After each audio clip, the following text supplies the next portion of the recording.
अभी GS classes में आप सभी का पुनः स्वागत है। कैसे हैं आप लोग? उम्मीद करते हैं अच्छे होंगे और आप लोगों की जो है प्रिपरेशन जो है बहुत ही अच्छी तरीके से चल रही होगी। ऐसा हम आप लोगों से उम्मीद करते हैं।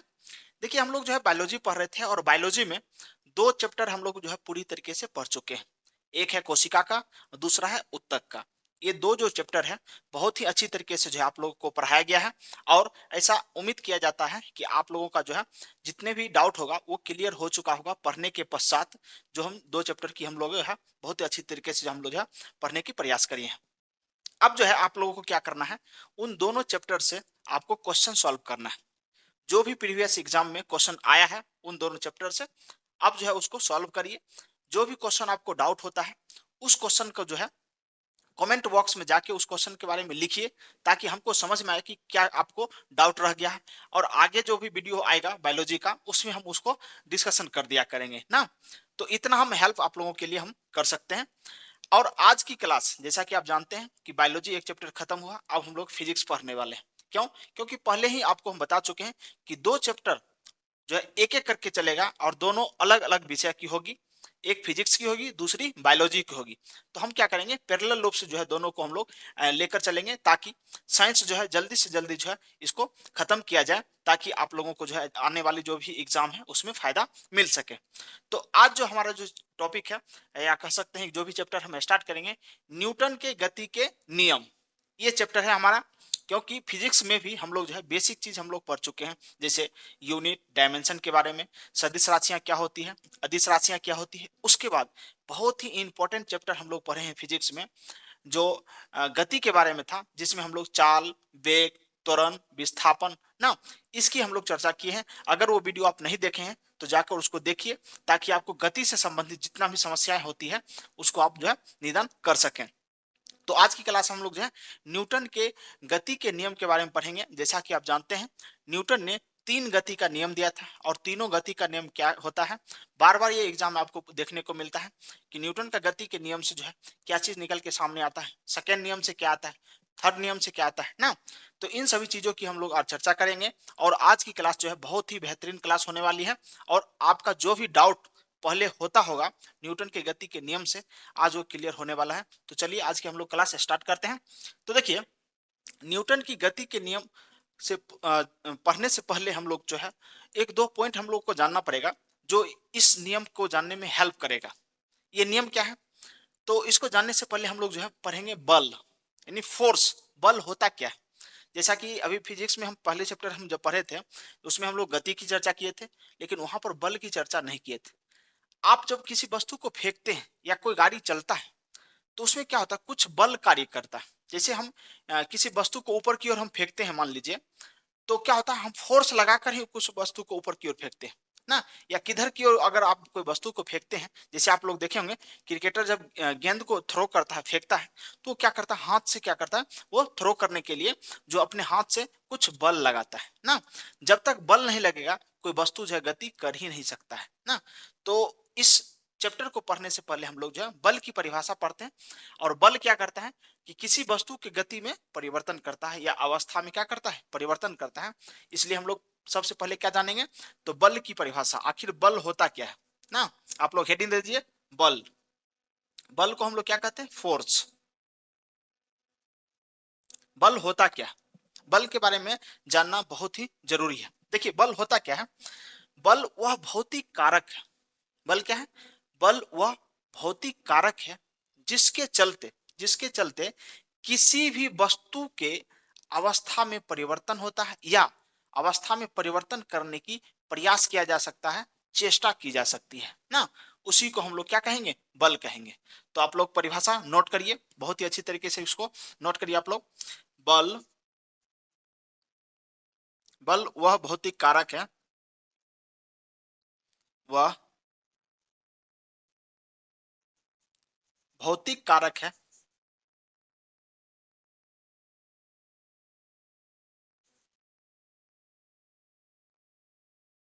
कारक है जिसके चलते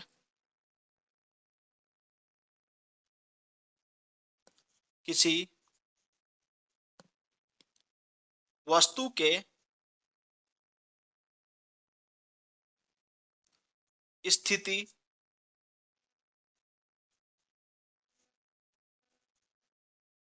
आकार, दिशा आदि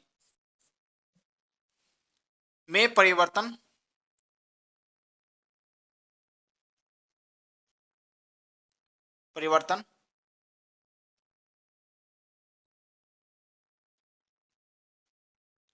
होता है या करने की चेष्टा की जाती है।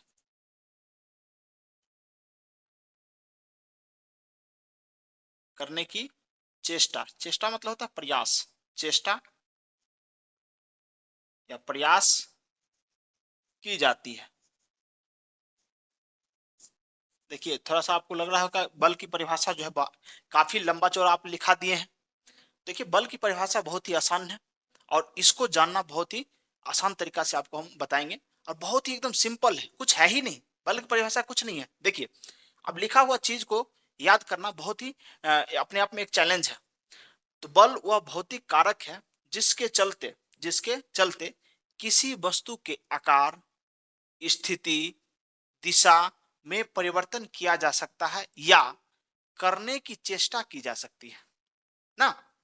अब होता क्या है, जैसे कोई वस्तु है या मान लीजिए कोई कार है, वो खड़ी हुई है रोड पर। अब हम क्या किए, जाके धक्का लगाना शुरू कर दिए। अब हो सकता है कि वह कार जो है वो चलना शुरू कर दे। दूसरा कंडीशन यह भी हो सकता है, कार का वजन यानी गाड़ी बहुत बड़ा है, मान लीजिए कार के जगह पे ट्रक खड़ा हुआ है ना, और उसको जाकर हम धक्का लगाएं। कार तो मान लीजिए कि आगे की ओर बढ़ना स्टार्ट कर दिया, लेकिन ट्रक जो है आगे की ओर बढ़ना स्टार्ट नहीं हुआ। स्टार्ट इसलिए नहीं हुआ क्योंकि ट्रक को जितना आवश्यक बल चाहिए उसको आगे बढ़ने के लिए उतना बल मेरे पास नहीं है। इसीलिए कार को हम धक्का दे सके लेकिन ट्रक को धक्का नहीं दे सके। लेकिन हम प्रयास जरूर किए, बल जरूर लगाए ना। वहां पर क्या था, हमारे बल के चलते उसके स्थिति में परिवर्तन हो गया। जो वस्तु रुका हुआ था वो चलना शुरू कर दिया, लेकिन दूसरा बल जब हम लगाए ट्रक के ऊपर तो वो ट्रक खिसका नहीं, लेकिन मेरा बल तो वहां पर भी कार्य किया। यानी यहाँ पर क्या कर रहे हैं, हम कोशिश कर रहे हैं, बल लगाने की कोशिश कर रहे हैं, लेकिन कुछ हो नहीं रहा है। जैसे मान लीजिए कोई दीवार है और दीवार को आप धक्का दे रहे हैं, तो दीवार खिसक नहीं रहा, लेकिन दीवार पर आप बल जो है जरूर लगा रहे हैं। इसका मतलब ये है कि बल के चलते किसी वस्तु की आप स्थिति, अवस्था, गति इत्यादि में परिवर्तन तो कर सकते हैं, लेकिन इसके साथ साथ करने की आप चेष्टा कर सकते हैं, कोशिश कर सकते हैं।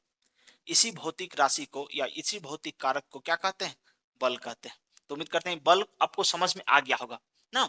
तो बल के चलते दो चीज होता है, या तो किसी वस्तु की स्थिति, अवस्था, दिशा इत्यादि में परिवर्तन कर सकते हैं। जैसे मान लीजिए एक टमाटर है, लाल टमाटर, एकदम लाए पका हुआ टमाटर है, ठीक है। उसके बाद क्या किया, उस टमाटर को पकड़ के दाब दिए। जैसे ही दबाएं, टमाटर जो है दब गया, पिचक गया। क्यों? क्योंकि आप फोर्स लगाएं। पूरा टमाटर गोल था, अब टमाटर हो गया चिपटा। उस टमाटर की क्या किया, आप ऐसे प्रेस करके दाब दिए। इसका मतलब ये हुआ कि बल के चलते उस टमाटर की क्या हुआ, आकार में परिवर्तन हो गया। पहले गोलाकार था, अब हो गया चपटा ना। तो इस प्रकार से बल की परिभाषा आपको समझ में आ गया होगा कि आखिर बल क्या होता है ना। अब इसके पश्चात जो है एक चीज और जानेंगे, जिसको हम लोग कहते हैं जड़त्व, और इंग्लिश में इसको कहते हैं इनर्शिया। तो अगला आप लोग हेडिंग दीजिए, क्योंकि जो छोटी छोटी चीज है जिसको हम लोग जानने, न्यूटन के गति के नियम जानने से पहले हमको आवश्यक है, उन चीजों की हम लोग जो है यहाँ पर चर्चा करेंगे। तो दूसरा जो आप पॉइंट नोट करिए, जिसको बोलते हैं जड़त्व। आप लोग भी जानते होंगे जड़त्व क्या है, इनर्शिया इसको बोलते हैं, इनर्शिया, जड़त्व। आखिर जड़त्व होता क्या है। अब देखिए, जब बल लगाएं तो किसी भी वस्तु के स्थिति, अवस्था, गति इत्यादि में परिवर्तन तो हुआ ही हुआ। अब बात करते हैं किसकी, जड़त्व की, इनर्शिया की। देखिए जड़त्व की चर्चा जो है सबसे पहले गैलीलियो नामक व्यक्ति के द्वारा किया गया था। किसके द्वारा किया गया था, गैलीलियो के द्वारा किया गया था। लेकिन गैलीलियो ने पहली बार जड़त्व के बारे में बताया तो जरूर था, लेकिन जड़त्व को जो है लिखित रूप में जो एक कंसेप्ट होता है फिजिक्स में, उस कंसेप्ट के रूप में जो है कौन जो है सामने लाया, तो न्यूटन के द्वारा लाया गया। एक कंसेप्ट के रूप में जो है न्यूटन ने जड़त्व के नियम को लाया था और लिखा भी था। लेकिन गैलीलियो ने पहली बार जो है जड़त्व के नियम को जो है बताया था लोगों को कि जड़त्व का नियम भी कुछ ऐसा होता है। अब उस उन्होंने बताया क्या था, जड़त्व आखिर कहते किसको है, तो गौर से सुनिएगा। जड़त्व जो है वैसी अवस्था को दर्शाता है ना, वैसी अवस्था को दर्शाता है जिसमें कोई वस्तु अगर स्थिर है तो वह स्थिर ही रहना चाहती है, अगर कोई वस्तु गतिशील है तो गतिशील ही रहना चाहती है, जब तक कि उस पर कोई बाह्य बल कार्य ना करे ना। जैसे मान लीजिए कोई आलसी व्यक्ति है, बहुत ज्यादा आलसी है ना, वो खुद से अपना जो है मान लीजिए जरूरत का सामान भी नहीं ले सकता है। अगर उसको ज्यादा प्यास लगा हुआ, अब थोड़े दूरी पर जो है मान लीजिए वो रखा हुआ है, पानी का बोतल रखा हुआ है, उसमें वाटर है पीने का, इतना आलसी है वो इंतजार करेगा 2 घंटा 3 घंटा कि कोई आएगा तो हमको पानी निकाल के उसमें से देगा, फिर हम पिएंगे। इतना आलसी है। तो मतलब वो अपनी अवस्था में परिवर्तन करना नहीं चाहता है। जैसे कोई कार है या कोई ट्रेन है, वो स्पीड से चल रही है, तो वो भी चाहेगी हम इसी स्पीड से क्या करें, चलते रहें, जब तक कि हम पर कोई बाह्य बल कार्य नहीं करे। अगर मान लीजिए कोई गाड़ी जा रही है, अगर विपरीत दिशा से कोई उसको जो है रोकने का प्रयास करे ना, जैसे मान लीजिए क्रिकेटर जो होता है, जिसके पास बैट रहता है, वो क्या करता है, बॉल को ऐसे मारता है, तो बॉल जो है एकदम तेजी से आगे की ओर बढ़ती है। बॉल नहीं चाहती है कि हम रुकें, लेकिन दूसरा अगर बाउंड्री पर कोई फील्डर खड़ा हुआ है, उस बॉल को इसे रोक लेता है। क्यों रोकता है, क्योंकि हाथ से जो है उस बॉल पर फोर्स लगाया जाता है ना, वही फोर्स क्या करता है, वो बॉल को धीरे धीरे करके रोक लेता है ना, क्योंकि उसके विपरीत दिशा में एक बल कार्य किया, जो कैच कर रहा था खिलाड़ी, उसके द्वारा जो है एक बल उस पर प्रत्यारोपित किया गया। तो हम जड़त्व वैसी अवस्था को कहते हैं जिसमें कोई वस्तु जो है अपनी अवस्था में परिवर्तन नहीं करना चाहती है। अगर कोई वस्तु गतिशील है तो गतिशील ही रहना चाहती है, अगर कोई वस्तु जो है स्थिर है तो स्थिर ही रहना चाहती है। इसी को हम लोग क्या कहते हैं, जड़त्व का नियम कहते हैं, या इसी को हम लोग जड़त्व कहते हैं ना। तो हम इसकी परिभाषा लिखेंगे, आप लोग भी नोट करिए। देखिए बल की परिभाषा तो आप लोग लिख चुके होंगे, अब हम किसकी बात करेंगे, जड़त्व का। तो देखिए जड़त्व वह अवस्था, वह अवस्था जिसमें जिसमें कोई वस्तु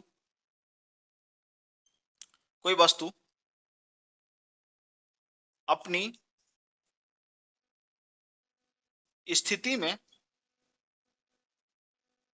परिवर्तन का विरोध करती है, परिवर्तन का विरोध करती है,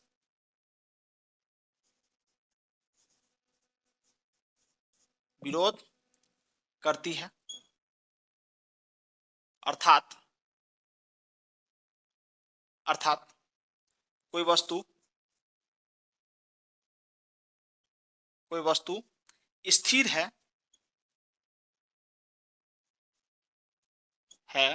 तो वह स्थिर रहना चाहती है, रहना चाहती है, तथा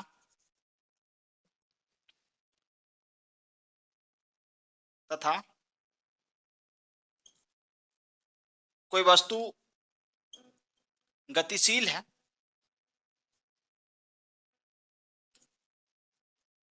गतिशील है तो वह गतिशील रहना चाहती है, गतिशील रहना चाहती है,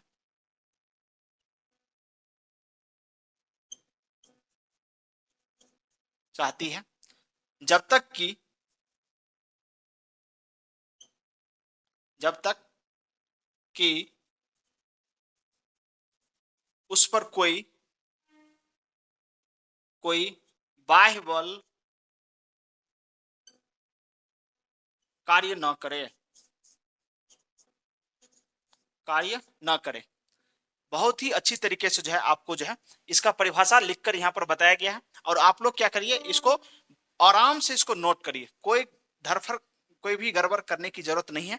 आराम से इसको नोट करिए और समझने की कोशिश करिए आखिर यहाँ पर लिखा क्या गया है। ठीक है, देखिए किताब में बहुत कुछ लिखा रहता है लेकिन आपको समझ में वहां पर नहीं आता है, इसलिए टीचर की, शिक्षक की आवश्यकता होती है जो आसान भाषा में जो है आपको बताने का प्रयास करते हैं। देखिए जड़त्व क्या होता है? जड़त्व वह अवस्था है, वह अवस्था जिसमें कोई वस्तु जो है अपनी स्थिति में परिवर्तन का विरोध करती है। अपनी स्थिति में परिवर्तन का क्या करती है? विरोध करती है। अर्थात कोई वस्तु स्थिर है तो वह स्थिर रहना चाहती है, तथा कोई वस्तु गतिशील है तो वह गतिशील रहना चाहती है। जब तक कि उस पर कोई बाह्य बल कार्य नहीं करे तब तक वो उसी अवस्था में बना रहना चाहती है। इसी को जड़त्व कहा जाता है। इसी को क्या कहा जाता है? जड़त्व कहा जाता है। यहां पर लिख सकते हैं, इसे ही जड़त्व कहा जाता है। इसे ही क्या कहा जाता है? जड़त्व कहा जाता है। तो इस परिभाषा, जो दो परिभाषा यहाँ पर लिखा गया, आपको अच्छी तरीके से समझ में आ गया होगा कि इन परिभाषाओं को आखिर किस प्रकार से समझा जाना चाहिए ना। बहुत ही आसान शब्दों में आपको बताया गया। अब देखिए इसको किसने दिया था?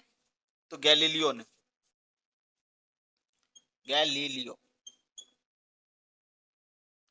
ये क्वेश्चन आपसे पूछता है कि जड़त्व का नियम, जड़त्व का नियम जो है किसने दिया था?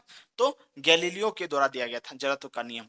तो इस व्यक्ति का नाम आप लोग नोट कर सकते हैं कि जड़त्व का नियम जो है गैलीलियो के द्वारा प्रतिपादित किया गया था। अब हम बात करते हैं, जड़त्व जो होता है वो दो प्रकार की होती है। इनर्शिया कितने प्रकार का?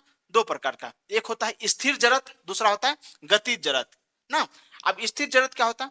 कि वैसी अवस्था जिसमें कोई वस्तु स्थिर है तो वो स्थिर ही रहना चाहती है जब तक कि उस पर कोई बाह्य बल कार्य नहीं करे, तो उसी को हम लोग स्थिर जड़त्व कहते हैं। जैसे आप लोग बस में बैठे हुए हैं ना, अपने अपने गांव जाने के लिए, घर जाने के लिए बस में बैठे हुए हैं, और अचानक से ड्राइवर आता है और गाड़ी स्टार्ट करता है, और गाड़ी स्टार्ट करके उसके बाद चलना शुरू कर देता है। तो आप लोग क्या होते हैं? पीछे की ओर झुक जाते हैं ना, झुक जाते हैं। क्यों?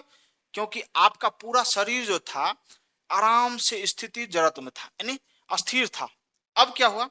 जैसे ही गाड़ी स्टार्ट हुआ, आपका नीचे वाला हिस्सा तो सीट पर है, एकदम बैठा हुआ है ना, लेकिन ऊपर वाला हिस्सा जो है पीछे की ओर झुकता है। क्यों ऐसा होता है? क्योंकि ये हिस्सा जो था वही जगह पर रहना चाह रहा था जहां पर बस खड़ी थी, लेकिन बस जैसे ही आगे बढ़ता है ये हिस्सा पीछे की ओर भागता है। क्यों? क्योंकि ये हिस्सा जो है, ऊपर वाला हिस्सा है, वो अपनी अवस्था में परिवर्तन नहीं चाहता है। वो चाहता है कि हम उसी जगह रहें जहां पर बस खड़ी थी, लेकिन मजबूरी ये है कि बस के साथ हमको भी जाना है आगे की ओर। तो उस अवस्था को हम लोग क्या कहेंगे? स्थिति जड़त्व कहेंगे। तो इसको आप लोग नोट करिए, इसको मिटाएंगे फिर हम आगे पढ़ेंगे। इसको आप लोग नोट कर लीजिए, स्क्रीन शॉट लीजिए, नहीं तो इसको पॉज करके, वीडियो को पॉज करके आप लोग नोट कर सकते हैं। चलिए आगे बढ़ते हैं। जड़त्व दो प्रकार का होता है। जड़त्व कितने प्रकार का होता है? दो प्रकार का। एक होता है स्थिति जड़त्व, दूसरा होता है गतिज जड़त्व। दोनों को जो है बहुत ही अच्छी तरीके से आप लोग पढ़ेंगे। अभी जस्ट एक एक करके दोनों के बारे में पढ़ेंगे। आप लोग हेडिंग दे दीजिए। पहले तो एक लाइन लिखना पड़ेगा, जड़त्व दो प्रकार का होता है, स्थिति जड़त्व और गतिज जड़त्व। यहां पर हेडिंग डाल लीजिए, एक लाइन लिख के, जड़त्व, जड़त्व दो प्रकार का होता है। जड़त्व कितने प्रकार का होता है? दो प्रकार का। नंबर वन, स्थिति जड़त्व। स्थिति जड़त्व। अब स्थिति जड़त्व होता क्या है? तो अभी हम बताएं आपको, कोई वस्तु अगर स्थिर है तो वो स्थिर ही रहना चाहती है। जैसे आप लोग देखे होंगे बकलोलिया सब नहा के आती है, जब नहा के आती है ना, और उसका घुंघरल घुंघरल बाल जो इतना बड़ा बड़ा रहता है, उसमें क्या होता है? पानी चिपका हुआ रहता है ना, पानी चिपका रहता है। जब हम लोग पृष्ठ तनाव की चर्चा करेंगे ना, तो उसमें बताएंगे कि क्यों चिपका रहता है। लेकिन अभी ये जानिए कि बाल जो होता है उसका बड़ा बड़ा होता है, घुंघरेल होता है। जब वो नहा के आती है ना, उसके बाल में पानी चिपका हुआ रहता है। पानी क्या होता है? चिपका हुआ रहता है। तो क्या करती है? ऐसे पीछे करके बाल को नीचे करती है, ऐसे करके, और एक जो है इतना बड़ा सा डंटा रखती है या कुछ ऐसा चीज रखती है, जैसे मान लो कोई गमछा उमछा या कपड़ा ले लेती है और ऐसे करके उसको ऐसे ऐसे मारती है, ऐसे ऐसे करके मारती है, ताकि उसका पानी जो है उस बाल में से निकल जाए। अब होता क्या है, गौर करिएगा, जब ऐसे करके वो करती है तो होता क्या है कि उसका पानी चाहता है कि हम वहीं पर स्थिर रहे, पानी चाहता है वहीं पर स्थिर रहे। और जब वो डंटा से या कोई गमछा उमछा से इसे झाड़ती है तो क्या होता है, उसका जो घुंघरल बाल होता है वो उस अवस्था को छोड़ देता है, उस अवस्था को क्या करता है, छोड़ देता है। क्योंकि डंटा से या वो जो गमछा होता है, कपड़ा होता है, उसके साथ ही बाल आगे की ओर बढ़ जाता है और उसमें जो जल होता है वो वहीं रहना चाहता है, इसलिए जल नीचे की ओर भाग जाता है और केस जो है उसका जो बाल है वो आगे की ओर चला जाता है ना। तो इस प्रकार से क्या होता है, उसका काम बन जाता है, जो पानी निकलना रहता है वो पानी निकल जाता है। किस जड़त्व के कारण, स्थिति जड़त्व के कारण। एक और एग्जांपल देते हैं, आप लोग देखे होंगे कि कंबल में बहुत सारा धूलकन आ जाता है, कंबल, तो आप लोग क्या करते हैं, कंबल को बाहर निकालते हैं, कहते हैं रे छोटुआ थोड़ा सा कंबल पकड़ो उधर से, छोटू को उधर से कंबल पकड़ा देते हैं, आप इधर से पकड़ा लेते हैं, छोटुओं को एक छोटा सा डंडा दे देते हैं, तुम भी पीटना हम भी पीटेंगे, और इधर से आप भी एक कंबल जो है एक डंडा ले लेते हैं हाथ में और कंबल को पीटते हैं, ताकि कंबल से क्या निकल सके, धूलकन बाहर निकल सके। ऐसा क्यों होता है, क्योंकि कंबल ऐसे स्ट्रेट आप खड़े किए हैं, कंबल में जो भी धूलकन है वो स्थितिज अवस्था में, यानी वो नहीं चाहता कि हम किधर भी भागे।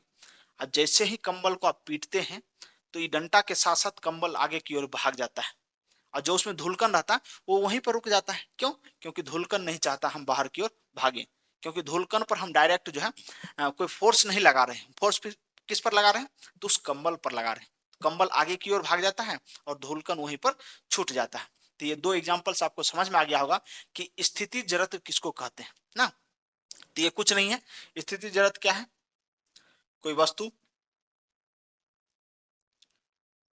कोई वस्तु स्थिर है, स्थिर है तो वह स्थिर रहना चाहती है, वह स्थिर रहना चाहती है जब तक कि, जब तक कि उस पर कोई बाह्य बल, कोई बाह्य बल कार्य न करे, कार्य न करे।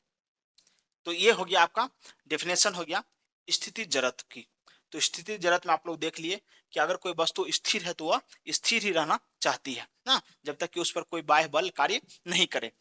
अब दूसरा जो बल है, दूसरा जो जड़त्व है उसको हम लोग बोलते हैं गतिज जड़त्व, गतिज जड़त्व।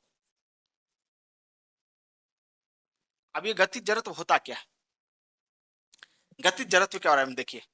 अब होता क्या है कि गतिज जड़त्व में कोई वस्तु अगर गतिशील है तो गतिशील ही रहना चाहती है। जैसे आप लोग देखे होंगे कि बच्चे यार का जो है एक खिलौना होता है, चाबी वाला खिलौना ना, क्या होता है बच्चे लोग चाबी ऐसे ऐसे घुमा देते हैं और वो खिलौना को फर्श पे छोड़ देते हैं, वो खिलौना क्या होता है कि भागना शुरू कर देता है आगे की ओर।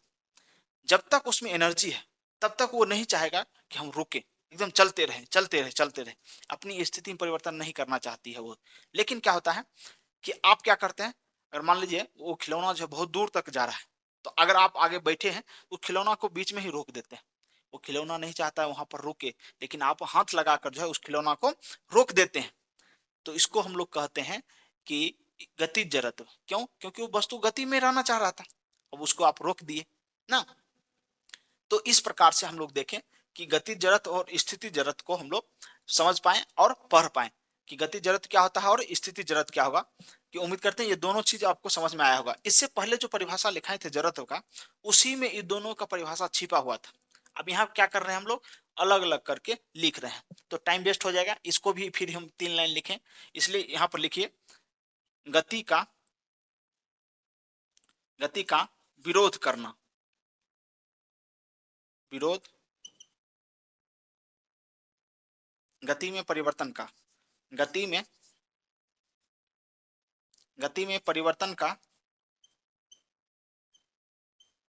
विरोध करना। विरोध करना।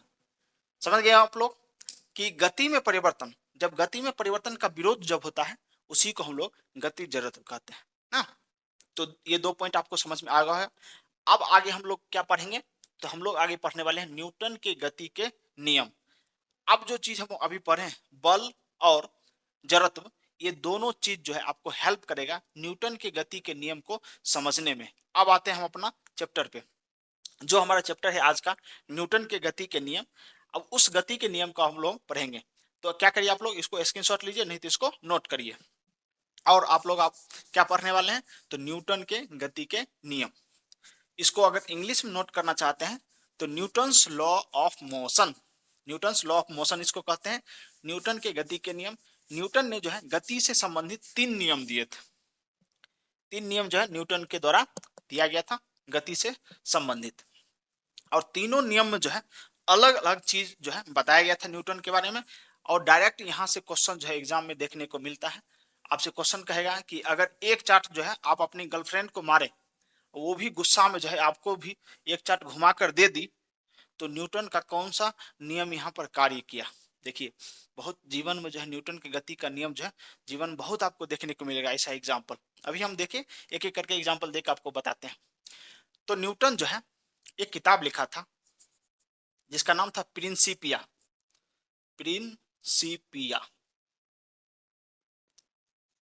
1687 ईस्वी में इन्होंने एक किताब लिखा था प्रिंसिपिया। और इसी में जो है इन्होंने तीनों गति के नियम की चर्चा की थी। तो आपसे क्वेश्चन पूछता है कि न्यूटन ने किस पुस्तक में अपने गति का नियम का जो है वर्णन किया था। तो इसी पुस्तक में क्या था, प्रिंसिपिया नामक पुस्तक में। आप लोग नोट करिए कि न्यूटन ने प्रिंसिपिया नामक पुस्तक में जो है अपने गति के नियम का जो है वर्णन किया था। ये क्वेश्चन पूछा जाता है, इसलिए इसको आप ध्यान में रखिएगा। और न्यूटन ने कितना गति का नियम दिया, तो 3। यहां पर लिखिए न्यूटन द्वारा 3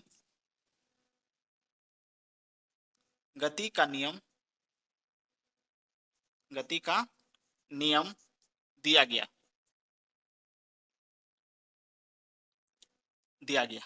कितने, 3 गति का नियम जो है न्यूटन के द्वारा दिया गया। अब तीनों गति के नियम को जो हम लोग एक एक करके पढ़ने वाले हैं। आप लोग जो है इत्मीनान से जो है पढ़ते जाइए, आपको कोई भी ऐसा पॉइंट नहीं होगा जो समझ में नहीं आएगा। एकदम गौर से आप लोग ध्यान दीजिए और इसको सुनिए। तो पहला हम लोग लिखेंगे न्यूटन का प्रथम गति का नियम,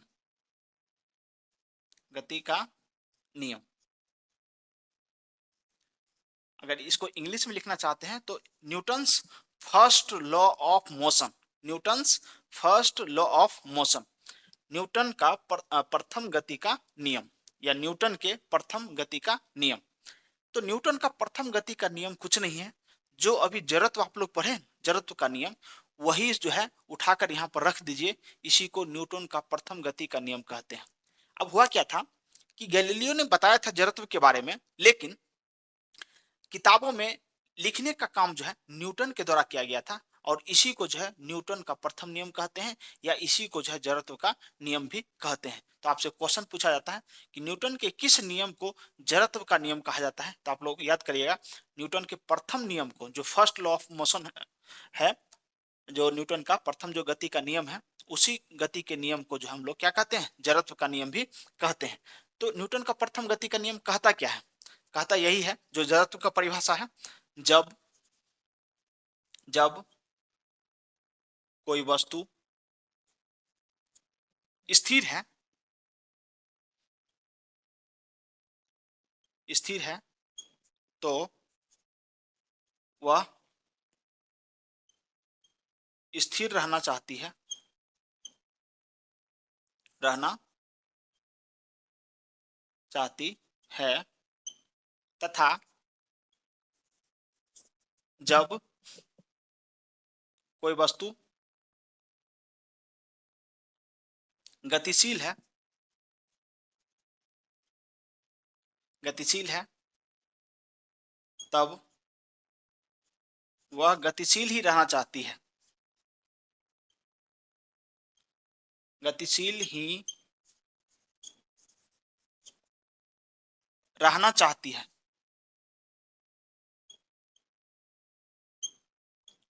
जब तक कि कोई बाह्य बल कार्य न करे। बाह्य बल कार्य न करे,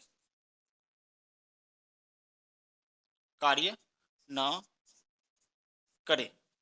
तो सेम परिभाषा देखिए, ये न्यूटन का जो प्रथम नियम है वो सेम परिभाषा किसका है? जड़त्व का नियम का ना।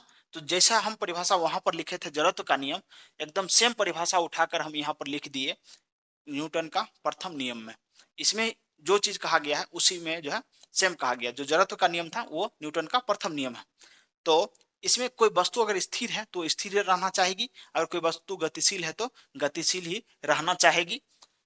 इसे ही एक लाइन और लिख लीजिए, इसे ही जड़त्व का नियम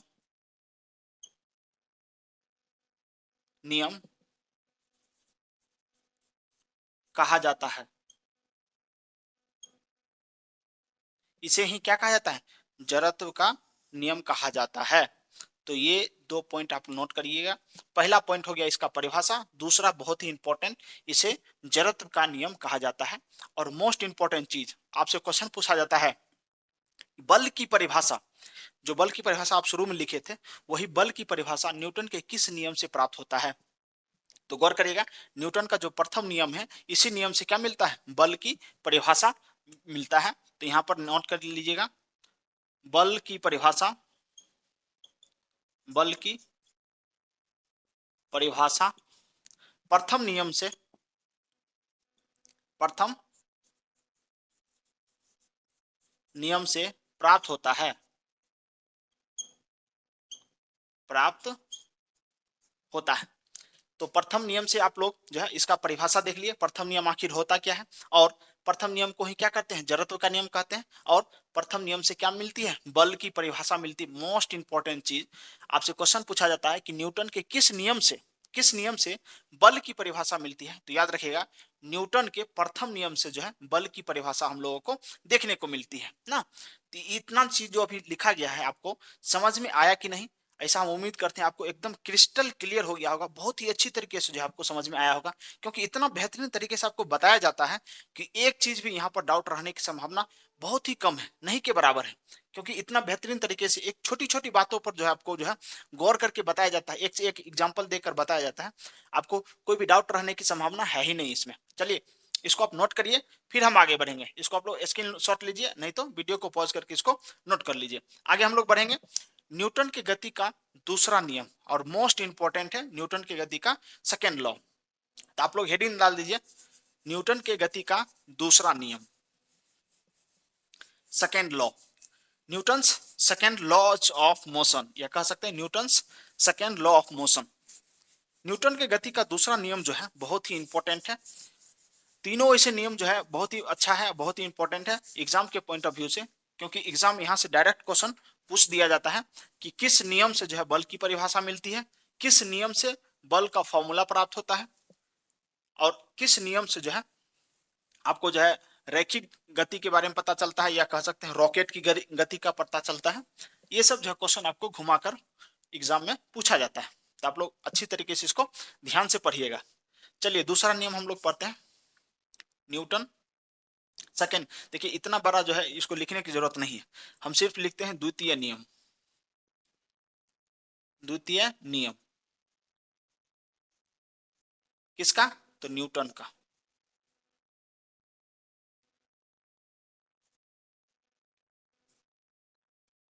न्यूटन का दूसरा नियम, Newton's second law of motion. Newton का गति का दूसरा नियम। दूसरा नियम क्या कहता है, दूसरा नियम से हमको क्या प्राप्त होता है, बहुत ही बेहतरीन तरीके से अभी आप लोगों को हम बताएंगे। और गौर करिएगा, दूसरा नियम को जानने से पहले एक पॉइंट आपको नोट करना पड़ेगा। अगर उस चीज को आप नहीं समझिएगा तो फिर आपको समझ में नहीं आएगा। तो इससे पहले क्या करते हैं, न्यूटन की गति का जो दूसरा नियम है, दूसरा नियम का हम लोग परिभाषा लिखते हैं। फिर उसमें एक शब्द आएगा, उस शब्द को आपको जानना पड़ेगा। वह शब्द आएगा संवेग।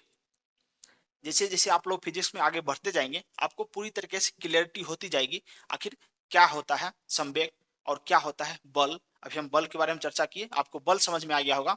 फिर आगे हम लोग कार्य, ऊर्जा, शक्ति ये सब की भी चर्चा करेंगे। इसके जस्ट बाद हम लोग बढ़ेंगे गुरुत्वाकर्षण।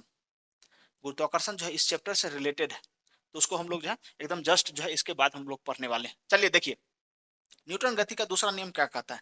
कहता है किसी वस्तु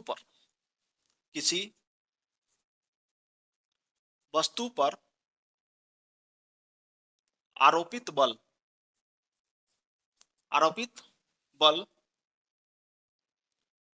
के कारण उत्पन्न उत्पन्न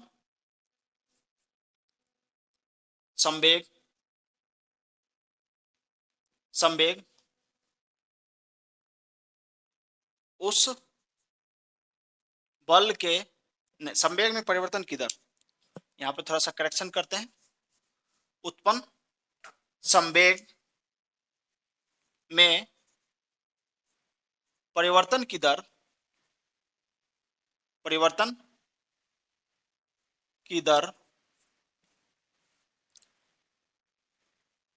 उस बल के समानुपाती होता है सॉरी समानुपाती होता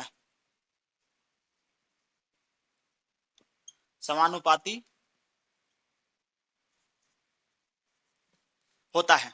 देखिए अभी रात का 3:26-27 हुआ है। आप लोग गौर से यहाँ पर देख सकते हैं कितना बजा है, 3:26 या 27 होता होगा। इतनी रात में, क्योंकि देखिए रात भर हम जगे हुए हैं, इतनी रात में हम आप लोगों के लिए वीडियो बना रहे हैं, क्योंकि थोड़ा सा लेट से हम आए थे, कुछ काम लग गया था। तो इतनी रात को जो है आप लोगों के लिए वीडियो शूट कर रहे हैं ताकि आप लोग का जो पढ़ाई जो है उसमें कोई भी डिस्टरबेंस पैदा ना हो सके, एक कंटिन्यूटी बनी रहे। जैसा कि आप लोगों से हम जो है वादा किए हैं कि कंटिन्यू जो है डेली हम जो है 100% कोशिश करेंगे। देखिए 99 नहीं बोल रहे, 100% हम कोशिश करेंगे कि आपका क्लास कभी डिस्टर्ब नहीं होनी चाहिए और कंटिन्यूअस जो है आपको क्लास चलती रहे, ताकि आप लोगों की जो है पढ़ाई में कोई भी बाधा उत्पन्न नहीं हो। तो बहुत ही अच्छी तरीके से जैसे पढ़ाया जाता है उसी प्रकार से आप लोग भी पढ़िए। तो द्वितीय नियम क्या कहता है? किसी वस्तु पर आरोपित बल के कारण, यहां पर लिखना है बल, आरोपित बल के कारण उत्पन्न संवेग में परिवर्तन की दर उस बल के से नहीं, उस बल के समानुपाती होता है। उस बल के क्या होता है? समानुपाती होता है। अभी आपको यह समझ में नहीं आया होगा, बिल्कुल नहीं आया होगा। जो फर्स्ट टाइम अगर इसको देख रहे हैं, पढ़ रहे हैं, उनको तो कुछ समझ में नहीं आता होगा, कुछ भी नहीं, चल क्या रहा है। वो बैल की तरह इसे देख रहे होंगे, आखिर चल क्या रहा है ना। लेकिन जो 11th-12th में पढ़े होंगे, 10th में पढ़े होंगे बहुत अच्छी तरीके से, 9th में पढ़े होंगे, तो उनको थोड़ा थोड़ा समझ में आता होगा। ये तो 9th में बेसिक चीज है, ये तो 9th में बच्चों को पढ़ाया जाता है, लेकिन समझ में नहीं आता। अब एक शब्द आया क्या? संवेग। जब तक संवेग आपको समझ में नहीं आएगा तब तक आपको न्यूटन का दूसरा नियम समझ में नहीं आएगा। बिल्कुल सही है, क्योंकि न्यूटन का दूसरा नियम समझने के लिए संवेग जानना बहुत ही जरूरी है। तो इसको समझने के लिए हम क्या करेंगे, अब यहां पर हम पढ़ेंगे संवेग। आप लोग भी हेडिंग डाल दीजिए छोटा सा, संवेग। संवेग को हम लोग बोलते हैं मोमेंटम।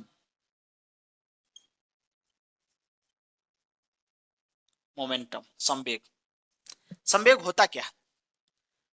जब आप किसी वस्तु पर बल लगाते हैं ना, तो बल लगाते हैं तो संवेग क्या होता है? संवेग को हम लोग पी से सूचित करते हैं। किससे करते हैं? तो पी से। यहां पर हम लिख देते हैं पी।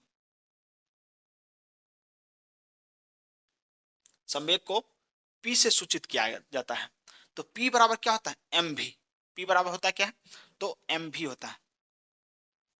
पी बराबर एम भी, ये फॉर्मूला होता है। फॉर्मूला में एम जो है, एम जो है द्रव्यमान बताता है, द्रव्यमान। और जो भी आपको दिख रहा है, भी मतलब होता है वेग। वेग हो गया, ये द्रव्यमान हो गया। तो P बराबर होता है एम भी। अब हमको संवेग का परिभाषा यहां से निकल कर आता है। संवेग किसे कहते हैं, या P बराबर जो एम भी फॉर्मूला होता है, संवेग होता क्या है? द्रव्यमान एवं वेग के गुणनफल को संवेग कहा जाता है। अब मान लीजिए किसी वस्तु पर आप फोर्स लगाते हैं ना, तो वस्तु गतिशील हो जाता है, तो वस्तु में कुछ द्रव्यमान भी होगा। मान लीजिए कोई गेंद है, गेंद को आप फेंकते हैं तो गेंद का कुछ वजन भी होगा, वजन होगा, और उसको जो है किसी दिशा में आप फेंकते भी हैं तो उसमें वेग भी होगा। वेग और उसका खुद का जो द्रव्यमान है, उन दोनों को मल्टीप्लाई कर देंगे तब हमको क्या निकल के आएगा, संवेग। तो हम लोग यहाँ पर परिभाषा लिखेंगे संवेग का, यहाँ पर लिख देते हैं P। संवेग क्या होता है, तो गौर करिएगा, वेग एवं द्रव्यमान के गुणनफल को संवेग कहा जाता है या कहते हैं ना। वेग एवं द्रव्यमान के गुणनफल को संवेग कहते हैं। तो P बराबर क्या होता है, mv। ये फॉर्मूला आपको याद होनी चाहिए, P बराबर mv। अभी से याद कर लीजिए। फिजिक्स वैसे स्टूडेंट को आता है जो स्टूडेंट छोटी छोटी जो फॉर्मूला जो होता है फिजिक्स में उसको याद रखता है। जब तक आप फॉर्मूला याद नहीं रखिएगा, आपको न्यूमेरिकल्स क्वेश्चन जो होता है, जो मैथमेटिकल्स क्वेश्चन होता है फिजिक्स का, वो आपसे नहीं बनेगा। इसलिए जो भी फॉर्मूला आपको लिखाया जाता है, छोटी छोटी फॉर्मूला, क्योंकि ये फॉर्मूला छोटा ही है, तो ये फॉर्मूला के चलते आपका एक क्वेश्चन नहीं बनेगा अगर याद नहीं रहा तो। इसलिए फॉर्मूला को याद रखिए, और बहुत ही बेसिक क्वेश्चन इस पे पूछा जाएगा आपको, तो ये क्वेश्चन आपको बननी ही चाहिए ना। तो अब हम बात करते हैं किसके बारे में, तो न्यूटन के गति का दूसरा नियम। दूसरा नियम क्या कहता है, किसी वस्तु पर आरोपित बल, जब किसी वस्तु पर आप बल लगाते हैं, तो बल लगाते हैं तो वस्तु गतिशील होगा। गतिशील होगा तो जरूरी नहीं है कि उसका गति जो है एक समान रहे। मान लीजिए जब गति लगाए तो 10 मीटर पर सेकंड का है, उसका वेलोसिटी है, वेग है, लेकिन कुछ समय के पश्चात मान लीजिए ढलानी आ गया, ऐसे करके आ गया, तो उसका वेग बढ़ गया, 10 से 20 हो गया, तो वेग में परिवर्तन हो रहा है ना। तो वेग में परिवर्तन जब हो रहा है, इसका मतलब है उसका संवेग में भी परिवर्तन होगा ना। तो यही कह रहा है कि किसी वस्तु पर आरोपित बल के कारण उत्पन्न संवेग में परिवर्तन, संवेग में जब परिवर्तन होगा, तो जैसे जैसे आप बल लगाए हैं वैसे वैसे संवेग में परिवर्तन भी होगा। तो दोनों क्या होगा, आपस में समानुपाती होगा। मतलब फोर्स बढ़ेगा तो संवेग में परिवर्तन की दर भी बढ़ेगा, फोर्स घटेगा संवेग में परिवर्तन की दर भी घटेगा। ये दोनों एक ही तराजू के दोनों क्या बोलते हैं, पलरा है, एक ही तराजू के दोनों पलरे हैं, एक नीचे जाएगा ना, तो दूसरा क्या होगा ऊपर की ओर, सॉरी यहाँ पर क्या होगा, दोनों नीचे जाएगा, क्योंकि यहाँ पर बात क्या हो रही है कि दोनों एक समान है, मतलब समानुपाती है। यहाँ पर ये नहीं होगा कि एक नीचे जाएगा एक ऊपर जाएगा, ऐसा बिल्कुल नहीं होगा, मतलब दोनों बराबर रहेगा। एक नीचे जाएगा तो दूसरा भी नीचे जाएगा, एक ऊपर रहेगा तो दूसरा भी ऊपर जाएगा। तो यहाँ पर कहने का मतलब ये हुआ कि दोनों क्या है, समानुपाती है। जैसे दो आइडेंटिकल, आप लोग गाँव देहात में देखे होंगे या कहीं भी आप लोग देखे होंगे कि दो जुड़वा बच्चा पैदा हो जाता है कभी कभी, और दोनों का शकल सेम रहता है ना, आइडेंटिकल रहता है दोनों का। तो वही बात हो गया यहाँ भी, समानुपाती का मतलब यही होता है। चलिए आगे बढ़ते हैं। संवेग को आपको पूरी तरीके से समझ में आ गया होगा। संवेग आखिर कहते हैं किसको है, क्योंकि इसको हमको मिटाना पड़ेगा, संवेग को हमको मिटाना पड़ेगा। आप लोग इसको नोट कर लीजिए, यहाँ तक नोट करिए, और आप जो है लिखिएगा, इसके नीचे लिखिएगा ना। तो हम चाहते हैं कि थोड़ा सा जो है स्पेस हो जाए ताकि आपको सही से बताया जा सके। चलिए यहाँ पर लिख देते हैं, कोई बात नहीं है। देखिए आप इसको जो है ना, इसको जो है यहाँ से हम लोग फॉर्मूला निकालेंगे। फॉर्मूला क्या निकलेगा सो देखिएगा। तो कह रहा है कि आरोपित बल क्या लगा रहे हैं, बल लगा रहे हैं। इसका मतलब ये हो गया बल यानी F डायरेक्टली प्रोपोर्शनल जो होता है, ऐसा सिंबल होता है, डायरेक्टली प्रोपोर्शनल हो जाएगा किसका, तो संवेग में परिवर्तन की दर। तो संवेग मान लीजिए कि इनिशियल कुछ वेलोसिटी होगी और उसका फाइनल कुछ वेलोसिटी होगी। तो क्या होता है, वेग में परिवर्तन की दर होगा। तो वेग में परिवर्तन कब होता है, तो v माइनस यू, अंतिम वेग माइनस प्रारंभिक वेग ना। तो इसका मतलब ये हो गया m v minus m u बट्टे टी। ये चीज आप लोग जो है कहां से लिखिएगा, तो इसको लिखना पड़ेगा इस परिभाषा से, इस परिभाषा से आपको ये लिखना पड़ेगा।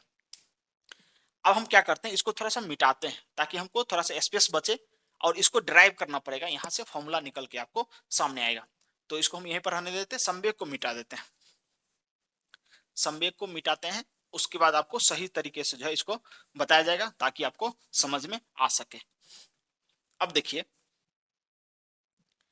यहाँ पर इसी फॉर्मूला सॉरी इसी परिभाषा से आपको जो है फॉर्मूला डेराइव करेंगे, F बराबर ma। आप लोग जानते होंगे, बचपन से आप लोग पढ़ते आ रहे होंगे F बराबर ma। अब वो आता कहां से है वो अभी आपको पता चलेगा। चलिए तो यहां पर क्या करेंगे, force directly proportional to m v minus m u by T.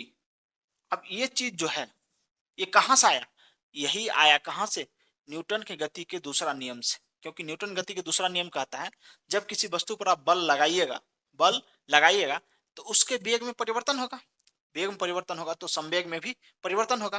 तो हम जानते हैं, मान लीजिए किसी वस्तु का इनिशियल वेग, मान लीजिए यहां से चलना शुरू किया ए पॉइंट से और बी पॉइंट की ओर चला। ए पर जो इसका स्पीड था, वेलोसिटी था, मान लीजिए यू था। कुछ समय के बाद ये क्या हो गया, वी हो गया। कितने समय के बाद, टी समय के बाद। तो इसका वेग में परिवर्तन कितना हुआ, वेग में परिवर्तन क्या होता है, v minus u, v minus u होता है वेग में परिवर्तन। अब आपको पता है कि यहाँ जो हो रहा है संवेग में परिवर्तन हो रहा है, क्या हो रहा है, संवेग में परिवर्तन। तो अभी जस्ट हम फॉर्मूला लिखे हैं संवेग का, क्या लिखे, P बराबर एम वी। संवेग बराबर क्या होता है, मास, मास यानी इसको कह सकते हैं द्रव्यमान गुना वेलोसिटी, यानी वेग, द्रव्यमान गुना वेग। तो ये जो वेग था फाइनल था, तो फाइनल में बगल में क्या होगा, मास भी होगा वो वस्तु का, जो द्रव्यमान होगा वो भी होगा, और यहाँ भी क्या होगा, द्रव्यमान भी होगा। इसलिए v इंटू एम, इसको हम क्या बोलेंगे, m v minus m u बटा टी। तो यहीं से जो है इसको हम लोग लिखे हैं, आपको ये समझ में आ गया होगा। अब इसको हम मिटाएंगे क्योंकि समझाने के लिए आपको हम बताए हैं, यहाँ से कोई वस्तु यहाँ तक चला तो इसका प्रारंभिक वेग कितना था, u था, अंतिम वेग v था, लेकिन द्रव्यमान वही है। अगर 5 kg यहाँ था तो 5 kg यहाँ भी है, अभी भी है वहीं ना। तो द्रव्यमान परिवर्तन नहीं हुआ, सिर्फ किस में परिवर्तन हुआ, वेग में परिवर्तन हुआ। तो इसको हम मिटा रहे हैं। आगे देखिए क्या होता है कि इसी से हम फॉर्मूला जो है आपको निकाल कर दिखाने वाले हैं। अब होता क्या है, गौर करिएगा। अब m को हम लोग कॉमन ले लेते हैं, f directly proportional m into v minus u by t, t यहां पर डाल दीजिए। अब क्या होगा, v minus u by t, याद आ रहा है, अभी जस्ट जो है एक चैप्टर आपको पढ़ाया गया है जिसमें हम बताए थे त्वरण के बारे में, वेग के बारे में, और उसी में विस्थापन की भी हम लोग चर्चा किए थे। तो याद करिए त्वरण का फॉर्मूला क्या होता था, a बराबर v minus u by T. अगर ये फॉर्मूला याद नहीं है तो यहाँ देखिए आपको प्रॉब्लम आने वाली थी, लेकिन हम याद दिला दिए आपको, a बराबर v माइनस यू बाई क्या होता है, t होता है। तो आपको समझ में आ गया होगा ये फॉर्मूला कितना इंपॉर्टेंट है। छोटी छोटी फॉर्मूला जो आपको आगे काम आती है, इसलिए फॉर्मूला को याद रखना बहुत ही जरूरी है। तो f जो है directly proportional to m into v minus u by t. इसी v minus u by t को हम लोग क्या लिखेंगे, a लिखेंगे। देखिए a, इसी को हम लोग क्या लिखेंगे, a लिख देंगे, v minus u by T.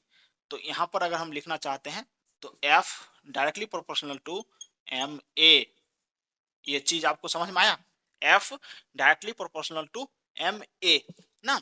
लेकिन बात ये आती है, आपको डायरेक्टली प्रोपोर्शनल का फॉर्मूला आपको देखने को नहीं मिलता है। आपको तो बराबर का फॉर्मूला पढ़े हैं, f बराबर एम ए। अब क्या होता है, यहां से अगर हम हटाना चाहते हैं किसको, डायरेक्टली प्रोपोर्शनल को, तो क्या होगा, एक नियतांक आ जाएगा यहां से, ये तो आपको मिल गया।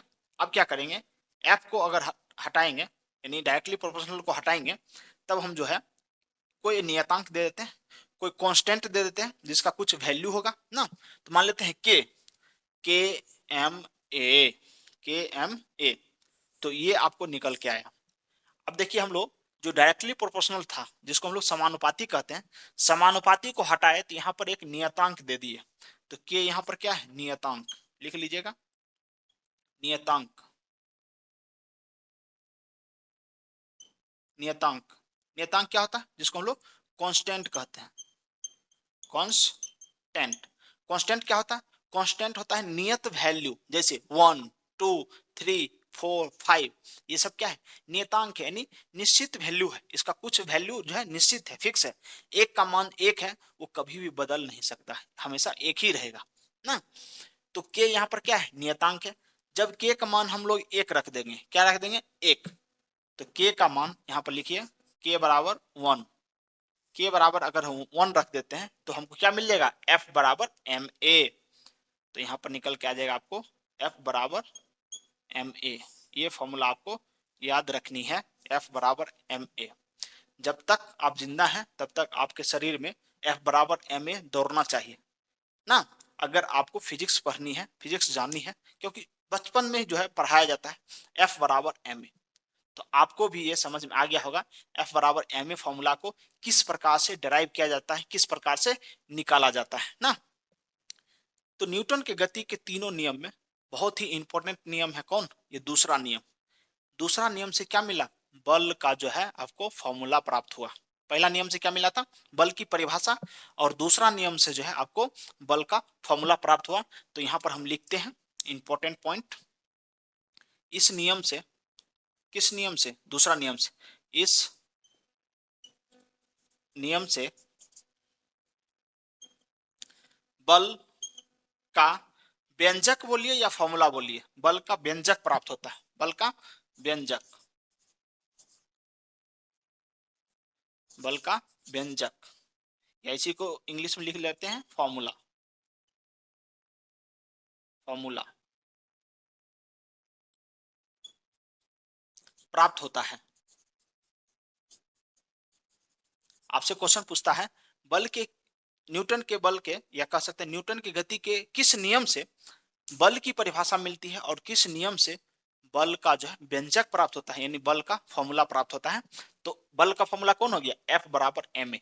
एफ बराबर एम ए जो है यही है बल का फॉर्मूला है, एफ बराबर एम ए। एफ यहाँ पर क्या है, फोर्स है। एफ को क्या बोलते हैं, फोर्स, यानी बल बोलते हैं। बल बोलिए यहाँ पर, एफ मतलब होता है फोर्स, यानी बल होता है। तो बल का जो है आपको यहाँ से फॉर्मूला निकाल के हम बता दिए किस प्रकार से बल का व्यंजक प्राप्त होता है।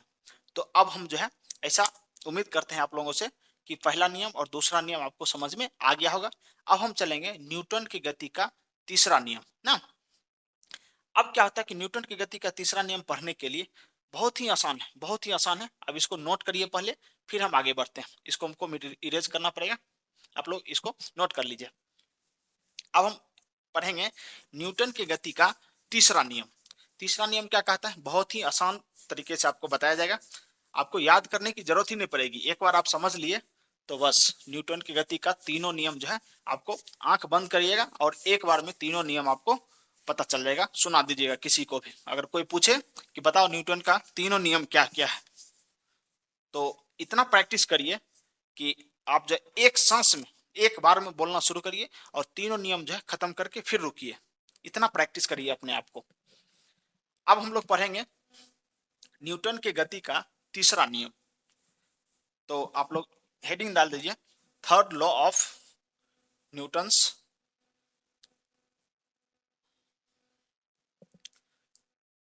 Newton's third law of motion. चलिए, तीसरा नियम, तृतीय नियम, तृतीय नियम। तृतीय नियम बहुत आसान है। तृतीय नियम क्या कहता है कि किसी वस्तु पर जो है क्रिया के विपरीत प्रतिक्रिया होता है और बराबर होता है ना। किसी क्रिया के विपरीत एवं बराबर प्रतिक्रिया न्यूटन की गति का तीसरा नियम है ना। अगर आपकी पत्नी बदमाश है तो आपका खैर नहीं, क्योंकि जैसे ही आप उसको एक चाट मारिएगा वो बकलोलिया आपको भी दो चाट उल्टा के दे देगी। दो चाट तो नहीं देगी, जितना आप दिए हैं उतना ही लौटा देगी और बोलेगी हम किसी का उधार नहीं रखते हैं, आप जितना दिए हैं उतना ही हम देंगे ना। और थोड़ा ज्यादा बदमाश होगी तो उससे ज्यादा देगी, लेकिन जोर से मारेगी ना। तो यही जो उलट के जो आपको मिला ना, प्रसादी जो आप दिए थे फिर आपको वापस जो लौटा दी, तो वही जो है न्यूटन का गति का तीसरा नियम। तीसरा नियम कुछ है ही नहीं, सिर्फ आपको ये याद रखना है। तो कोई वस्तु है, अगर उस पर कोई फोर्स लगता है ना, जैसे मास्टर जी आपको पीटते हैं, बचपन में आप लोग पिटाई खाए होंगे बहुत अच्छी तरीके से। जितना आपको जोर से मारते हैं ना, उतना ही चोट जो है उनके हाथों पर लगता है। अगर पिताजी आपको एक चाटा लगा दिए, जितना चोट आपको लगे, उतना ही चोट जो आपके पिताजी के हाथ में लगे। तो इसी को बोलते हैं, किसी क्रिया के विपरीत एवं बराबर प्रतिक्रिया को न्यूटन का गति का तीसरा नियम कहा जाता है। तो यहां पर परिभाषा लिखिए पहले। किसी क्रिया के विपरीत एवं बराबर बराबर प्रतिक्रिया प्रतिक्रिया